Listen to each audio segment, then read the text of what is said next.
আর্য আর অপর্ণাকে আলাদা করতে এবার গোপন ষড়যন্ত্রের খেলায় মেতে উঠল মীরা। বিস্তারিত জানতে চ্যানেলটি সাবস্ক্রাইব করে সম্পূর্ণ দেখবার অনুরোধ রইল। নতুন পর্বতে দেখতে পাওয়া যায় আর্য এবং অপর্ণা দুজনের ভীষণই মন খারাপ, কারণ তাদের ভালোবাসা মেনে নেয়নি অপর্ণার মা ও বাবা।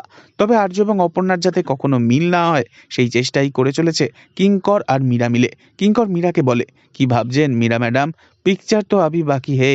তখন মীরা বলে, ঠিক তাই, তুমি কখন যাবে ডক্টর হিন্দোলের কেবিনে? তখন কিঙ্কর বলে, আমি আমার সময় মতো চলে যাব মীরা ম্যাডাম, তবে সেই সুযোগে তুমি আর্যর কাটা গায়ে একটু মলম লাগিয়ে দেখতে পারো।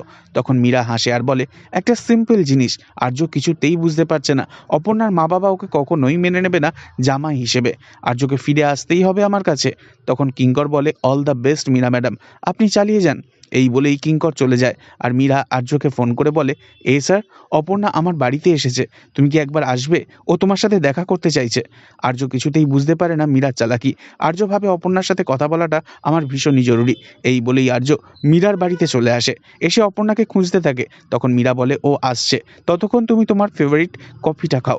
এই বলেই কফিতে নেশাজাত বস্তু মিশিয়ে দেয় মীরা, আর সেই কফি খাওয়া মাত্রই আর্যর মাথাটা যন্ত্রণা হতে শুরু হয়। কিছুক্ষণ বাদে আর্যর প্রায় ঘুমিয়ে পড়ার মতন অবস্থা হয়। মীরাকে অস্পষ্ট দেখতে থাকে আর্য, আর শেষ পর্যন্ত মীরাকে অপর্ণা ভেবে আর্য জড়িয়ে ধরে আর বলতে থাকে মনের কথা। তবে কি এবার মীরা আর কিঙ্কর মিলেই আর্য আর অপর্ণার সবচেয়ে বড় ক্ষতিটা করবে? কি শাস্তি অপেক্ষা করছে আগামী দিনে এই দুটো নেমক হারামের ভাগ্যে? নেক্সট আপডেট জানতে অবশ্যই সাবস্ক্রাইব করে রাখবেন। ধন্যবাদ।